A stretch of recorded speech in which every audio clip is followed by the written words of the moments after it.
Tinokukwazisai muri yeZimbabwe. Tichiri muno maMutoko. Nhau ndofunga makainzwa mafambiro atakaita nawo nayo nhau iyoyo. Mambo vakati aiwa mhepo yacho ngaiuye. Tauya nayo mhepo yakupinda mudare. Regai tinzwe kuti inenge ichiti kudini. Ichataura zvinobatika here? Ichasvika here kana kuti icharamba? Rangu zita ndinonzi Andrew Neshamba.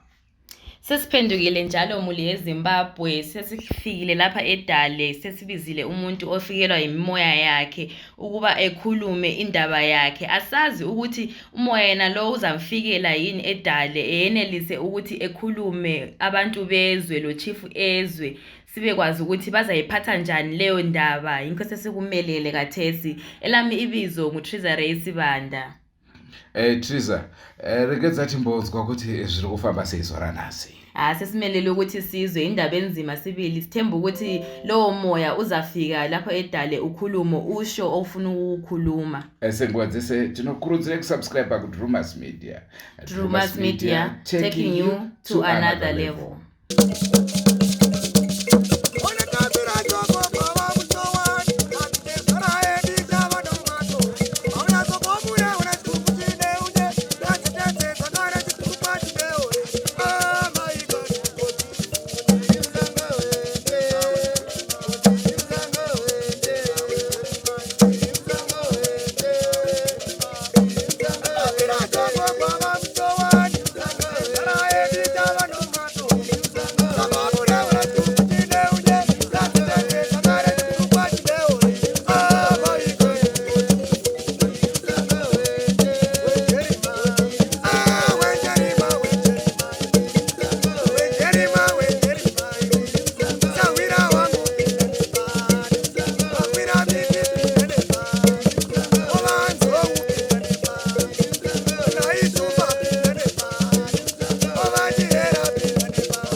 Diwani go.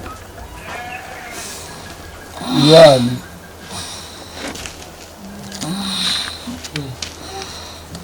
Ndanga kuti kulela unozotaura wakahamba munhu wazhinji. Taurisa nzi Diwani. Nditi zvinoda kunzikawo zvinenge zvichishupa muchipfuwa. Ndini manje. Unozotaura kamututa kudai zvashama.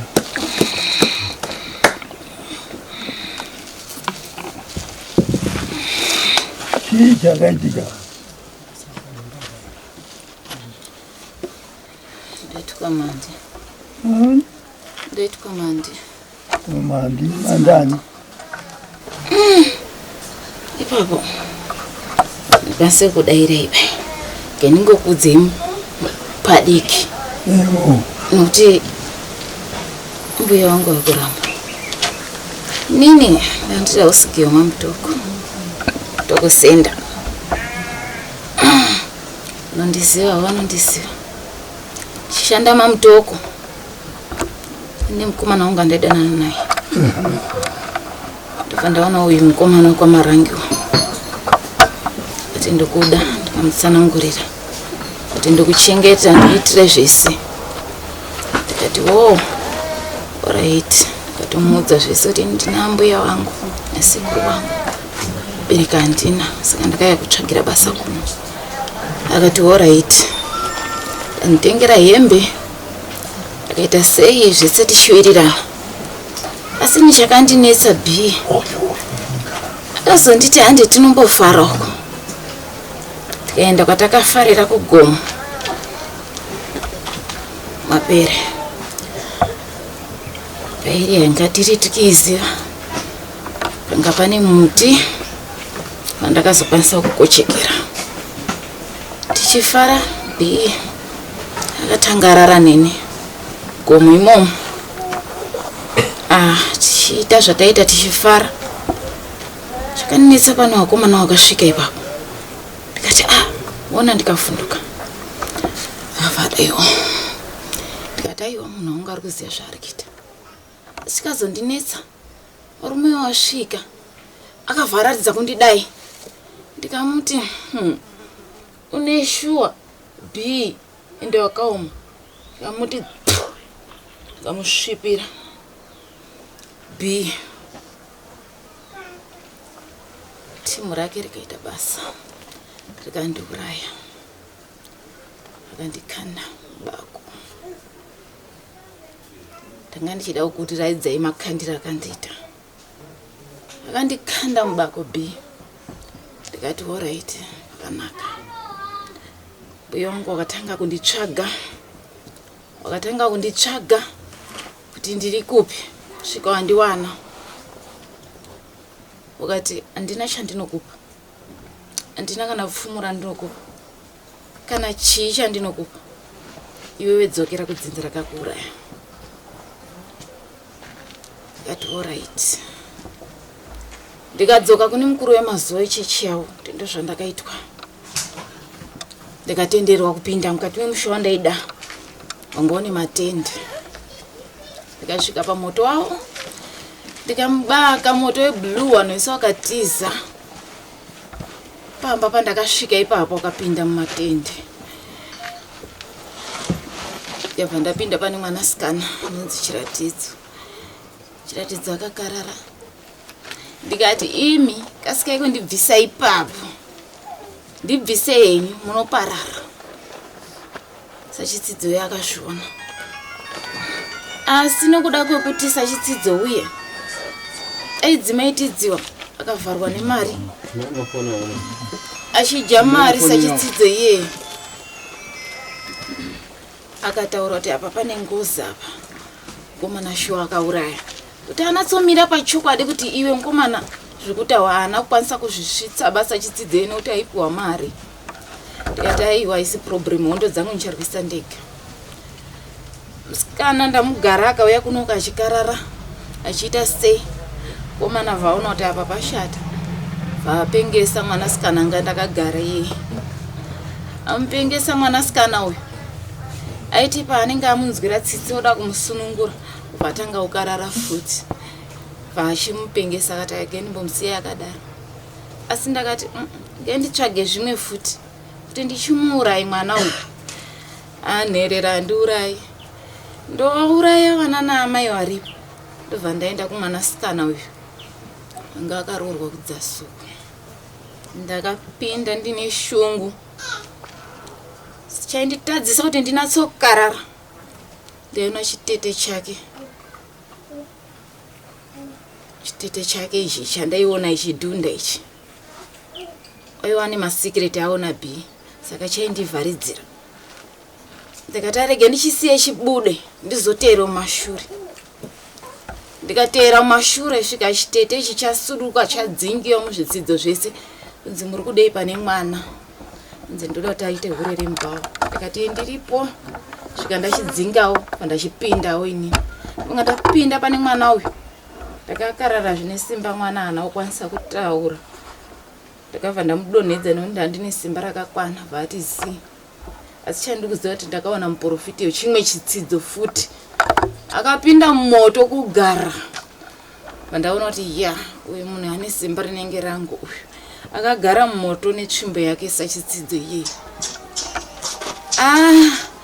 Handina kukwanisa kuurayiwa kana kitei. Sachidzidzo vandikanda tsvimbo. Tsvimbo iyi yanga yaane mukuru wawo wemazuva. Ndakati Kuuraya akati handina kuti uraya munhu, taura zvauri kuda kudzinza iroro. Shuwa ndakabva ndabuda ipapo. Ndakati rege nditsvage zvimwe. Pandaenda kune mumwe mwanasikana. Anzodzi yaBhi yomudumbu rimwe chete. Ndikakarara futi. Ndikasiye ndikuti shamwari yangu. Ndikati wakomana zvandichaita pamapurisa parodhi. Kana ndikati ndichakumirira svika masvika mapurisa. Wakasvika parodhi. Ndikamisa mota. Ndikamira. Ndikati mukomana, nini ndine nyaya yangu. Awana ndinotoende kupolisi wanoreporta nyaya yangu. Wakandiuraya. Mukomana uyo akabva atanga kutetemuka. Ndikati usatya, handivhiringidze vanobaina vasina dzinza neni. Zvikanzi mechisi ndei. Ndikadai mechisi ndikaisa pakati perodhi. Anzi chipinda enda kutenderai. Vanditendera vandapinda mumota vatisira pashopu rimwe zishopu zihombe rinonzi rekwaTM ri pamberi pachapa. Ndikati pindai. Ndanga ndakapfekera 3-piece navy blue netopi yewhite nebhachi reblack rine makushe ndakasungire muchichuno. Ndakabata rope yangu yeblack kana rengese yakandiona. Ndikaudza kuti wakomana ndakuiga fesi yangu. Kuna mwana wanenge ari kunyumwa kuti munhu uyu boy here uyu. Ndasvika papolisi. Ndakabva ndanyepedzera kuita munhu kwaye. Ndakati mapurisa akasvika. Ndatochinja voice rangu ndikati ndine tsitsi wacho. Ndikati makadi henyu wakuru. Hanzi tiri pedu makadi. Makadi henyu mama. Ndikugarai apa ka. Ndikati alright. Ndipedzera kuita tsitsika neunhu zvangu. Asi ndaitoziva hangu kuti ndine mandi. Mapurisa vaakutaura achitaura nyaya iyi. Wachitaudzana nyaya yanzi mauya wasumba matiita kuya mega zvenyu. Vanhu vakapara mhosva. Pane mumwe angari pamotorbike nemumwe angari apa nemumwe mutema angaruko. Ndofunga mukomana uyu anoti Johanna Andriso akabva atanga kutaura neuyu vaona kuti haasi kunzwisisana. Vati vaenda kune uyu vakutaura neuyu. Zvikanzi inini vandakusara ndichitaura nemupurisa uyu.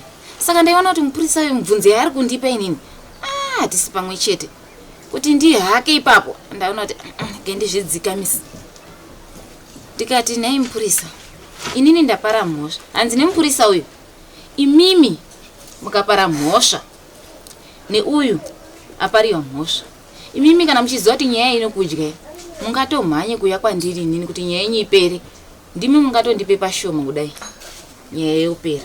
Pete zvamuri kuita izvi. Vandataura nyaya yemombe. Ndinzwe uyu munhu ari kurererekera kusaidi kuna B. Vandachibvunza kuti zvikumborevei tete wangu wakavha mbuya wangu wakavha wasvika ipapo. Vakati iwe mapurisa mazhinji achapera basa. Vanhu varimo munyaya hanisira kuti uvhundutsire vanhu ipapo. Ramba wakadaro ita munhu bho. Ndikati oraiti mbuya. Ndanga ndambogumbuka. Ndikati oraiti. Vandatoona kuti ine mupurisa yatisi kuwirirana handasiya zvakadaro. Uyu asumuka uyu. Ndikati iwewo kunetsiwa neiko usanetse kutonganisana navanhu. Enda wotezva watumiwa. Wasvika vawataurirana vega handina kuziva zvawakataurira. Uyu vaenda kune uyu Johanna Andriso vaenda kune mumwe mupurisa vawataurirana vawanzwanana vawauya. Anzi mapurisa mune nyaya. Vandakuseka. Ndikati mapurisa mazhinji arimo mukati menyaya yangu. Ndamurodhi vandandati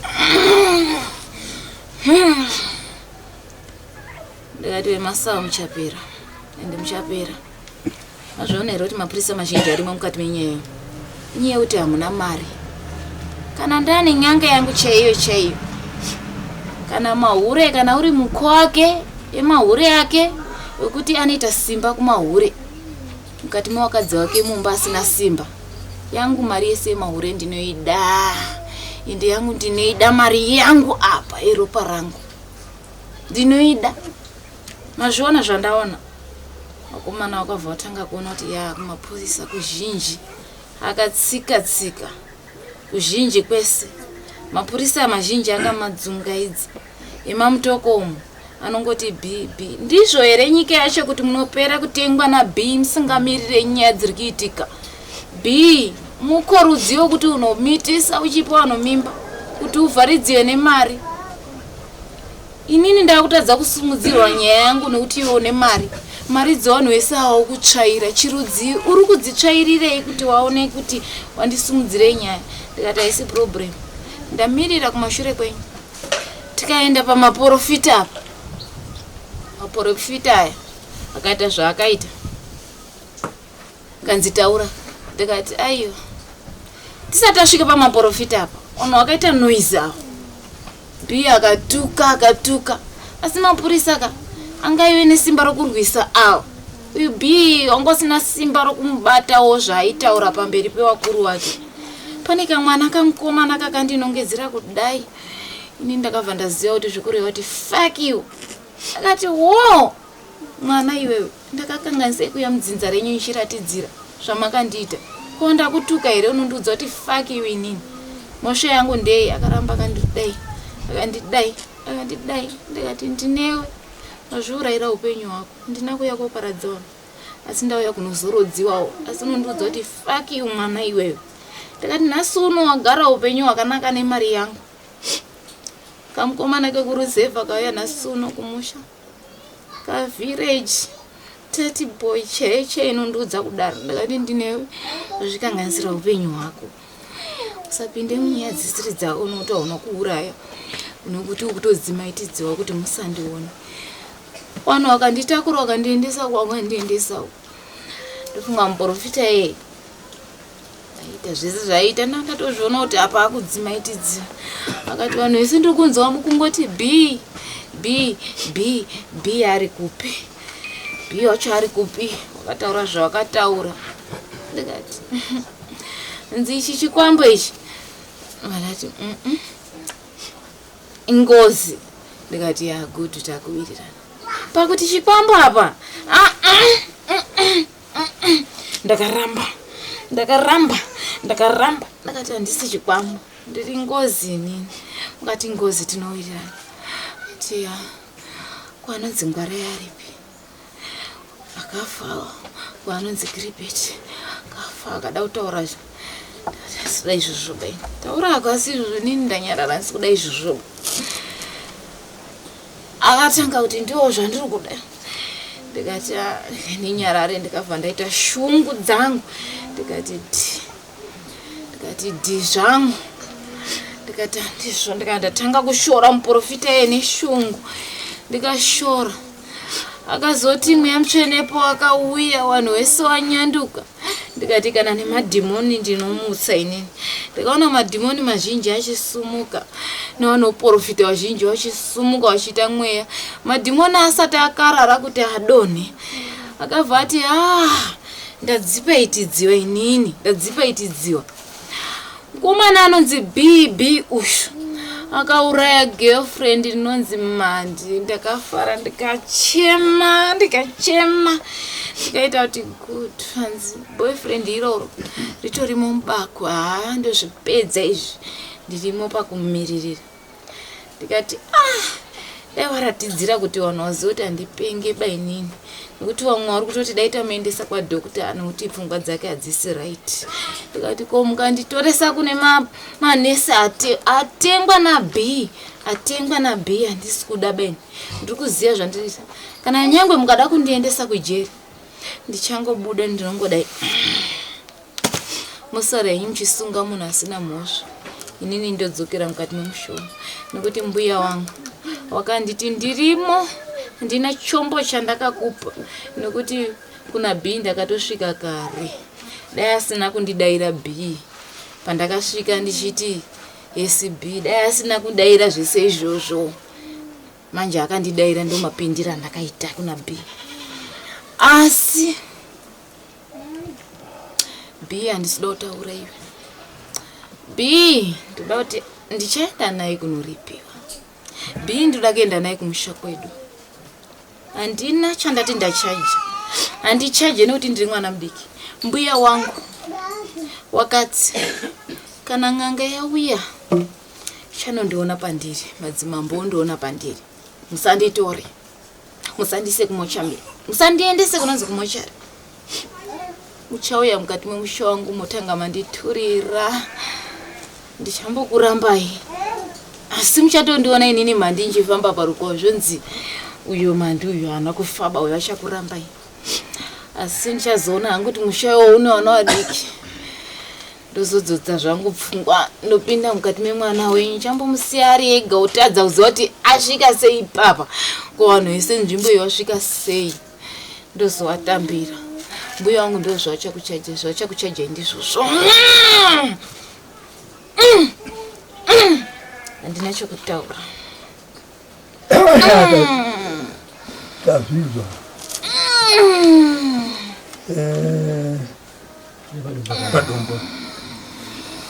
Ini mambo ndakutaura, ndimataura. Muri kuzvinzwa here?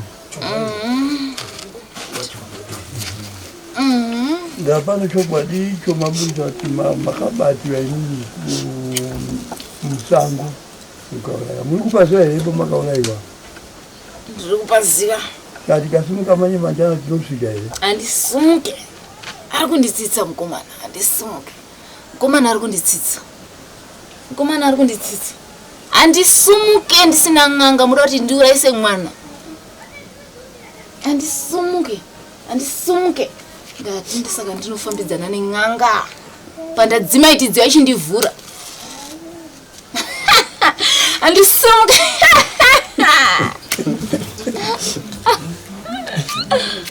Ora tazoona baba. Handisimuke ndisina ng'anga. Handisimuke. Ndina achasaka ng'anga india. Handisimuke. Wedzinza racho wakandiuraya. Kana washaiwa mari. Amen. Kuiwana kwawo kuishaiwa ndinongouraya aripo ende ndichiwapedza. Ndichiwapedza. Handisimuke ndisina ng'anga. Tanga ndichikumbira kuti ndaona kuti muno mwoyo wakanaka chaizvo. Musi mukameenda. Nasi musi mukameenda. Kupi? Ikwani kwafunga kuti waende. Oh. Tonzwa zvinotaura ng'anga. Tonzwa zvinotaura ng'anga yati. Vakadini ipapo? Ndopadaini. Ndopadaini. Hamuna ng'anga iyo munoramba kana mukaenda kuvaprofiti. Handide maprofita. Kana mukaenda kung'anga. Kumaprofita akanditadza. Ndakaenda kumaprofita ekudzasuku. Akanditadza akati zviri apa zvihombe. Kuti zvandareva inini zvandamutsanangudzira mafambiro andakaita. Zvese kubva musha akatanga kugara. Nomusha akazoende futi uyu. Woprofita izvozvo. Nikutoona kuti tini ndinopenga. Handipenge ba. Vanhu akanditi ndinopenga wenzindza revamwe wachitira abenzi futi. Ndikataura zvandakati muprofita uyu ane vamwe wake. Ndinokuti zvipe isu chotoda kuti vanhu vagare. Tsvagai ng'anga kwete maprofita. Maprofita akanditsitsa. Achindipa mvura. Achindiita sei. Ndakaudza kuti muri kutamba ima undigone bayo muprofita. Enda undiuraye. Ungatouraye mutumbi wandakaritakura uno. Muprofita rudzi. Ndakandatomupinda. Unditumira nhume kuti iwe ndife nhume dzake. Yakapfekere zvinguo chena. Nemumwe asine kupfekera magemenzi. Ndikanzi nambuya wangu wanhu vari pamwe chete. Muprofita yazvitadzawo. Akadaidza kuti nai muwere wenyu uyo aripi. Unonzani? Ndakati ndini mandi. Wakutedza uchindiona kuti munhu wakutaura munhu akafa. Wakazotanga kundiona nekuti ndandakudaya. Ndiri pamuti ndichitamba nenyeredzi zvangu. Hazvisi kundiwaredza kuti ndinofambira ndinonayo nemvura. Chifambira nenyoka ndirimo. Akwete. Biari bi.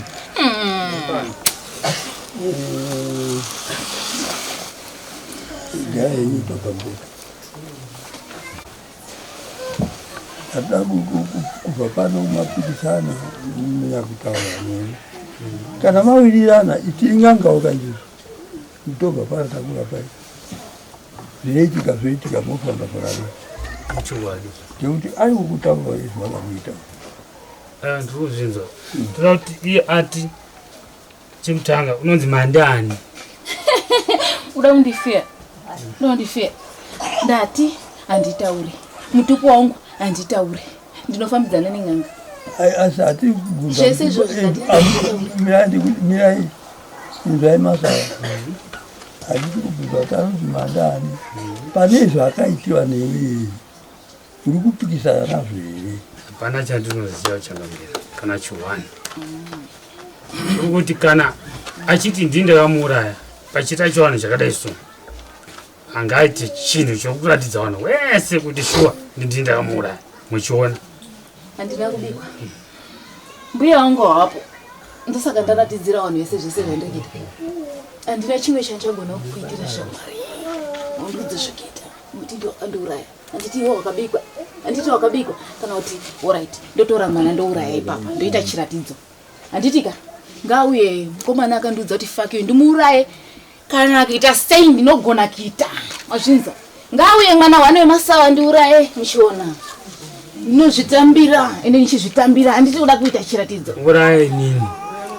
Good. Aiwa, changa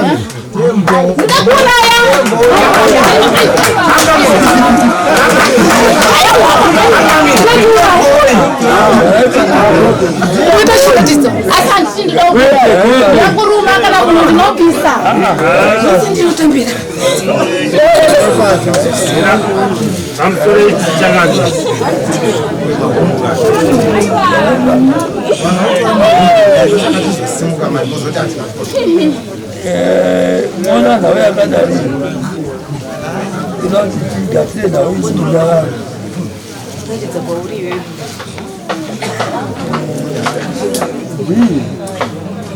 ona mai tinyara vile watinyarare nyararai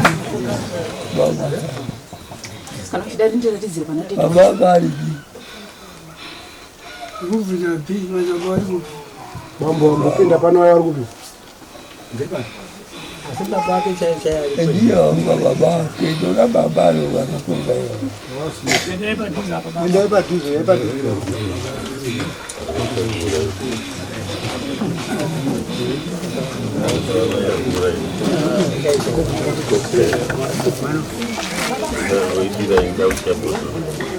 ai mando ukaita imwe wakanaka yo makamu wakati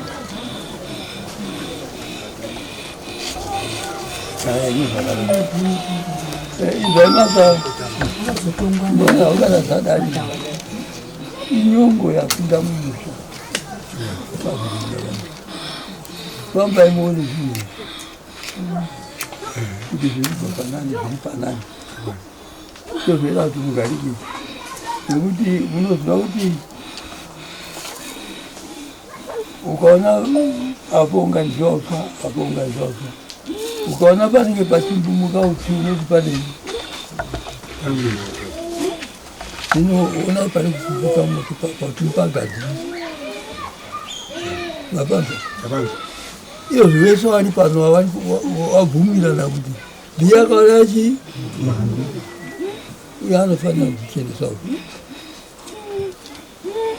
mukupanza dai mukanzwa matsananguriro aita achitanangura zvese zvakadai hazvipokanisiwe baibo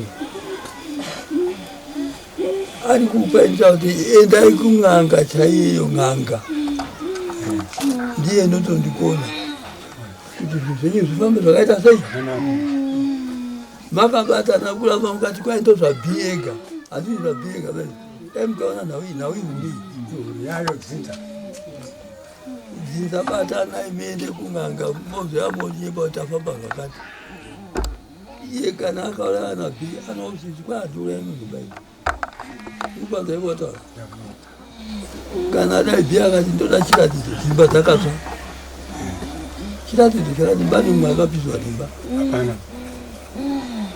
zviteka ii vana venyu vari matambudzika ekuinda mutabirira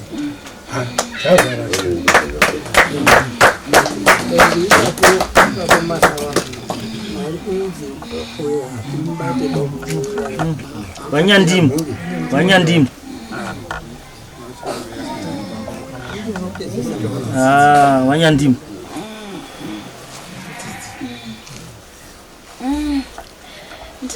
izomaita manduika muri papa humwenyi inozonodziwawo ndikukumbira kuti mama murukanzwa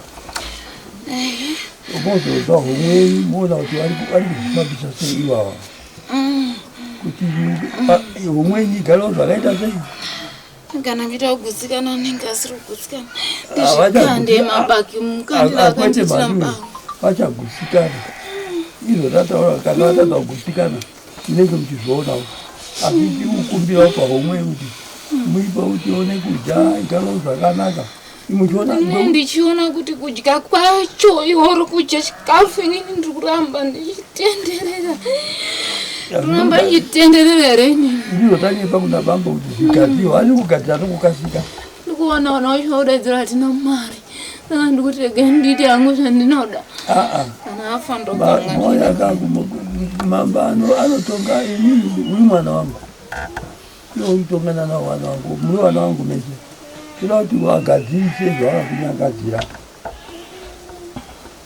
papadza mwanangu wada kugadzirisa zvawakudini izvawakakunyangadzira kana wazvitadza wazvitadza hawo inoyapano Abi, neshure bi, biyu neshu, bi, sukufundisira, kabuda ako chukani, biyu neshu, anaukure, sinungu kahuta. Kana muroja yeye kana ula munhu hagume kuti ndiri murori asi vanhu vanenge vari pachitwa zvati murori mubatware matoro vanhu vese vachaziva kuti zvinogadzirisiwa sinouraya vanhu bai asi ndinorepiwa uneshobi pi uneshowa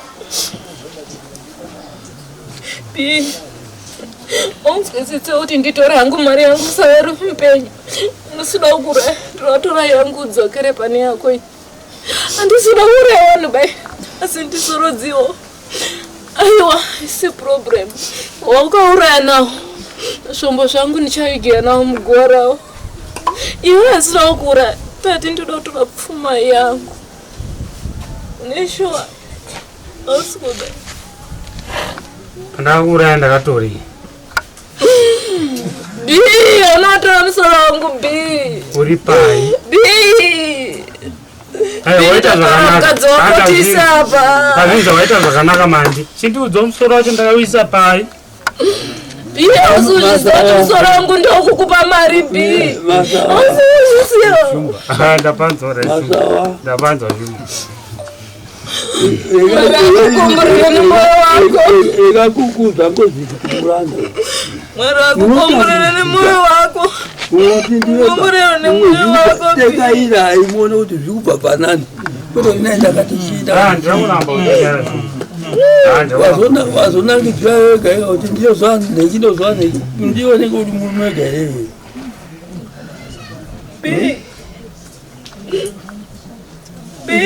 isusu pano somadzimambo tinonyengera kuti vanhu vanenge kuurayana zvinhu zvifambe mugara rakanaka kana kuri kuripana muripana vanhu vese vari vaperi manje handidi kuuraya munhu kainini uri kundisendesa iwe hauzvirambi paunozviramba wabvenika kuti shuwa ndiwena kwete kuzvirambira zvakadai bi oright nyanga ikauya apa ikatiratidza hari bi kana usina kuuraya hako bi oright asi ndikakuona bi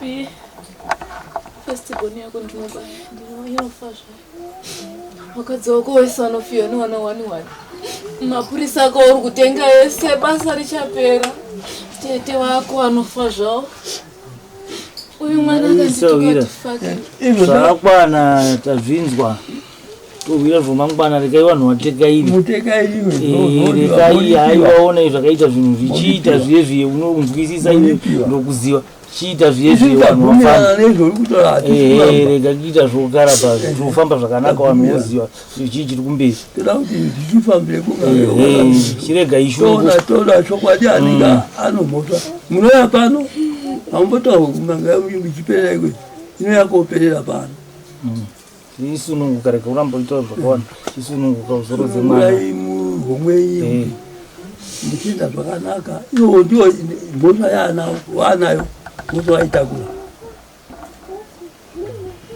aiwa azvinzwa emandi zvichirega kudaro so eka ndokuziva uchinzwisisa iyo ndinofunga zvatopera hazvo masa vangwa muri masa kuti moita sei mhuri yenyu vangachikumbiro iwana masa muite discipline chaiyo mazvinzwa kumbira iwana masawa muite discipline murongo kana vakatadza kuda vanhu vane maemotion ndikuzvinzwa masawa kana vanhu vanozoita munoita mamwe malanguage asiriwo iwe vanhu kuti kana mukawana vanhu kubatsira mubatsirika kwete kubudisa mamwe malanguage asiriwo because makambofamba muri mamwe malanguage andikazonzwa inozotaura zvinenge zvisiriwo zvikazofadza futi vanhu vanokasve kubatsira saka itai kuti pamunoda kubatsirika mubatsirike murereke kwete kuti munozobudisa mamwe malanguage asina kunaka kana mwari kukumbura nekutaura kunoita murume wenyu ikarati wakubudziwa pachena zambokungekutanga kuti muitimazano sheti asi zvinhu zvikuitika mubudziwa pachena ndiye sahwira akanaka anondoemhena chete asingatauri zvino vaikona kuremerwa mhuri dzenyu zvisina kutaura zvakanaka saka munozoona manje batsira vanhu kutenesa manje ndicho chirongwa chatakupai ndofunga manzwa zvataurwa nemhepo tongai tinzwe iri kunyepa here kana kuti iri kutaura chokwadi sesimelele ukuthi sizwe ukuthi umoya wangikhona lo ofikayo ukhulume uzakhuluma iqiniso na kumbe uzasiqambela amanga esemanzwiro amaitawo zvakare zvanzi nyaya iyi yakuendeswa kun'anga kuti paonekwe kuti idzivheneke kadzione kuti ndizvo here zviri kuitika kana kuti kwete sekumelele ukuthi indaba leyi ihanjiswe kwabaphambili abakwaziyo uhanjiswe ezinyangeni ukwenzela ukuthi kube lesiqiniseko kakhulu ukuthi yikho yini okwenzakalayo ngempela kumbe ngani kulobumenemene phakathi saka naizvozvo rambai muinesu mangwana ka tichange tichikuunzirai nhau iyoyi asi tichambotaurawo neveruzhinji tinzwe zvavanofunga kana nhau iyi tagona kusvikawo kun'anga aiwa tichakuunzirai semafambiro azvinenge zvichiita asi kana takundikanawo tichazenge tichikupai update yekuti zviri kufamba sei sesimelele ukuthi silazise nxa sokuhanjiwe ezinyangeni ukuthi kuhamba kanjani okwamanje libe lilindele khona sabe sibuya lama-updates silitshela ngendaba ngeziqephu Triza ndofunga tasvika kwakaperera chirongwa ubone njani le indaba enzima sibili indaba enzima efuna ukuthi kungenele abantu abaningi ngoba hakunzima ukuthi umuntu owafayo ephinde ephenduke emuntwini ezokhuluma indaba ethile kunzima kakhulu ngakho uyafuna ukuthi sibe lesiqiniseko kakhulu ngoba ukuthi sithi umuntu ubulele umuntu ayindaba enzima kakhulu shumba ndochinozi chivanhu chaicho chivanhu chakaoma kunzima balalele ekhaya asi ngodze semhuri yezimbabwe tinokurudzira kusubscribe kudrewmas media and Drewmas media taking you to another level endrune shamba ndosita rangu elami igama nguTrizare Sibanda umavodloza umaqhoba umazilankatha wena ozigqajayo lisale Goodbye my friends, goodbye my friends, wakamboonana tichazoonana nerimwe zuva hama dzangu. Goodbye my friends, goodbye my friends, wakamboonana tichazoonana nerimwe zuva hama dzangu. Ini ndokwenda kubasa kwangu, iwe makiwe mkaranga.